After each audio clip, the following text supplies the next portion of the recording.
Yeah, I'm going to use this opportunity to call this player out, to hold him accountable for a little bit. Oh, I still got my Kyrie jersey up. But it's not him. It's definitely Leonard Fournette. This is a guy that has 2,000-yard season. This is a guy that had 100 yards on the ground this year. I expect him to run like a wild man, to run angry and pissed off this Sunday because it's their only chance of winning this game. You need to go through him, Tampa Bay, if you want to get to the Super Bowl. Leonard Fournette is a guy that was consensus All-American back in LSU. This is a guy that can get it done. But I haven't seen that yet because he hasn't had many opportunities. Last week, you can see him hitting mid-season stride a little bit where he was trying to get over the hump. I expect him to get it done because I don't expect Tom Brady to go out there and throw for 300, 350 yards, Nick. Listen, Brandon's right. The Bucs clearest path to victory is take the ball out of Brady's hands. I couldn't agree more. But I'm going to the other conference. Player most likely to surprise you Sunday is the greatest free agent acquisition in the history of the Kansas City Chiefs franchise. A potential future Hall of Famer, an all-decade team member, and all-pro, the Honey Badger, Tyrann Mathieu. He's going to pick off Josh Allen or force a fumble. He is going to make a game-changing play. I don't know if it'll be game-changing because by the time he makes the play, the Chiefs will probably already be up 14 or 17. So either game-changing or game-sealing play this weekend. Honey Badger forces a turnover. It's going to happen. He had one last week. He almost had a second one that could have ended the game. Could have been a pick six. Should have held on to it, Honey Badger. Kind of glad he didn't, though, because then Baker would have gotten annihilated. So, player most likely to surprise you, Honey Badger, Tyrann Mathieu, potential Hall of Famer, friend of the show. Love it. I'm going with Allen Lazard, who did the very rare combination The Office and Jay-Z reference on Twitter. The old, allow me to reintroduce myself. My name is the Lizard King, which is an Office reference. Had almost 100 yards and a touchdown last week. So if Devontae Adams gets shut down, which probably won't happen, but could, look for Lazard to have a big game. Lizard King. On to Tom Brady. The 43-year-old's going to have to deal with temperatures around 20 degrees, little light snow perhaps Sunday night in Green Bay. But Brandon, the biggest X factor on Sunday will be blank. Last week, I went with Coach Sean Payton versus Todd Bowles. This week, I'm going to stay right there. But I'm going to go with Matt LaFleur and Coach Todd Bowles. I expect both of these guys to go back and watch Week 6 closely. I expect Todd Bowles to go back with an open eye and say, you know what? I think there was a lot of missed opportunities for Aaron Rodgers. And our pass rush, our front four, got to Aaron Rodgers quickly. So I expect Todd Bowles to really go in, tighten up that game plan, and make sure those guys on the back end, the safeties and the cornerbacks, are communicating at an all-time high, because if they can shore up that pass rush, man, Aaron Rodgers could have some big chunk plays down the field, and this game could get ugly. I'm going with the Bucs, but I expect Todd Bowles to really learn from those missed opportunities by Aaron Rodgers, Nick. It's a great answer. I'm again going to the AFC game. I won't do that for all of these. Tre'Davious White. So here's a storyline that is just sitting there to be mined and no one discusses it. Did you know on draft day, the Buffalo Bills traded the pick that became Patrick Mahomes to the Chiefs? And what they got back, along with other things, was the pick that became Tre'Davious White. So in other words, hey, Patty, if you're watching, the Bills said we'd rather have Tre'Davious White than you. At the time, their quarterback, I think, was Ty Taylor. They said, no, we don't need Patrick Mahomes. We're going to go upgrade our secondary. Tre'Davious White has turned into an all-pro corner.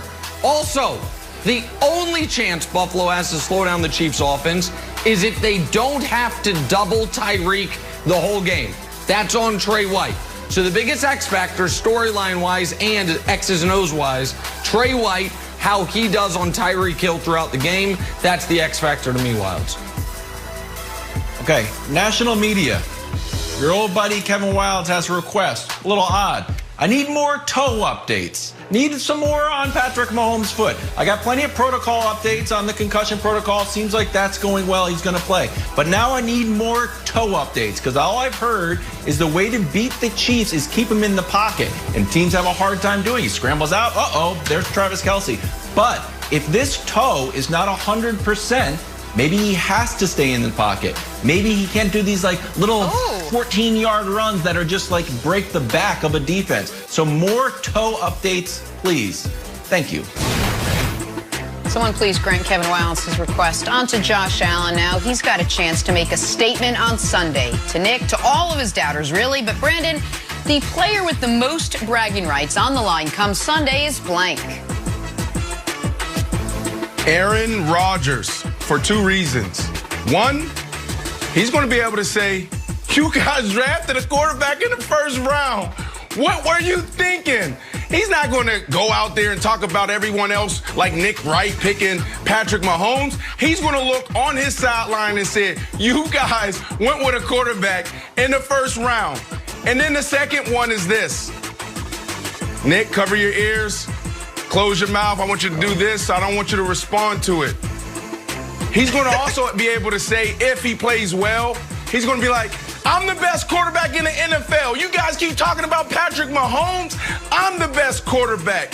Coming into this year, it was clear-cut. Patrick Mahomes was the best quarterback, and now he's going to be able to say, I'm that guy. Patrick Mahomes, come take it.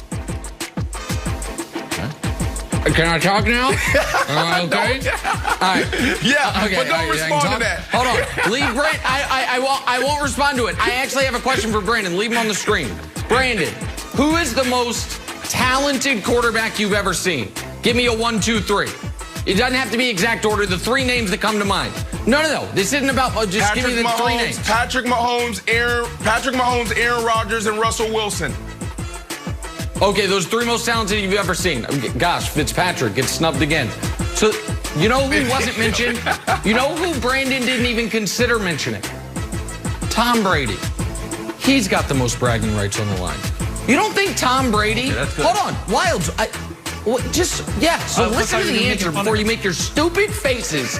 Listen to what I'm saying. I'm trying to give your guy some credit here. Tom Brady, you don't think when he's at home with his friends and family, they mention to him, bro, you've got 6 rings. And whenever someone says the most talented quarterback ever, you don't even make the list. You're not even honorable mention. They talk about Rodgers and Mahomes and Marino and Manning and Favre.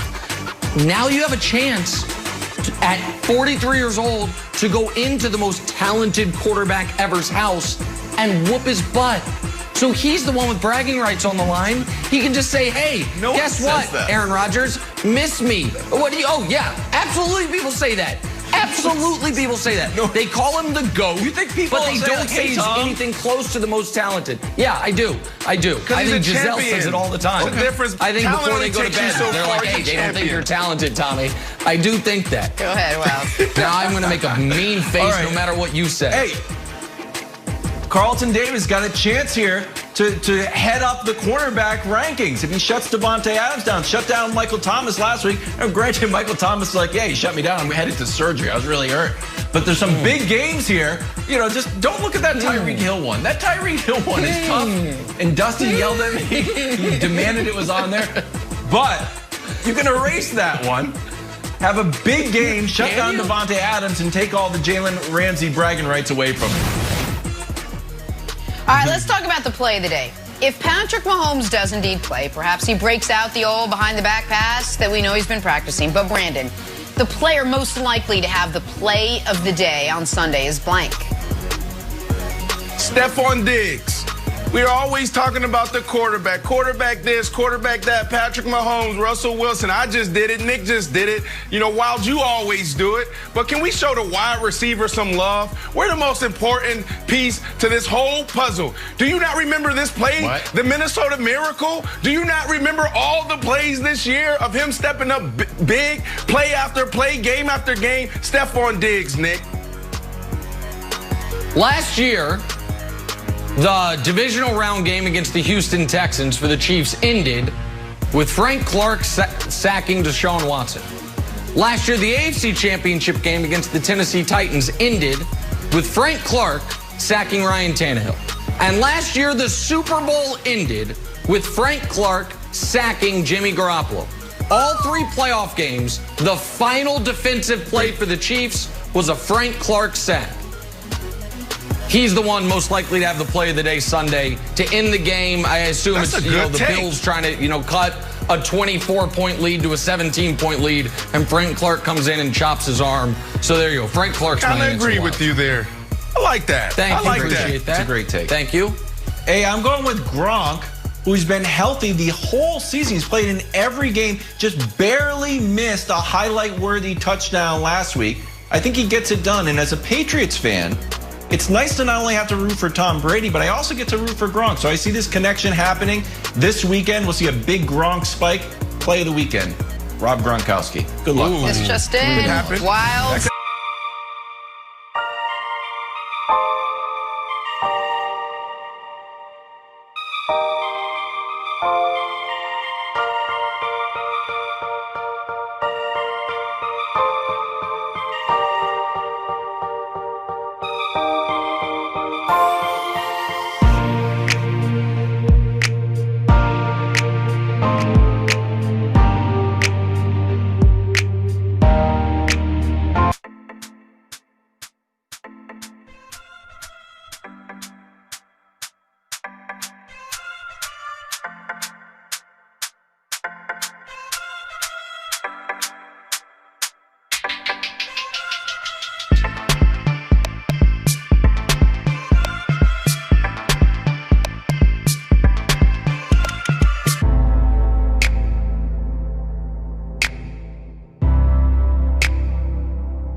He's a Patriots fan.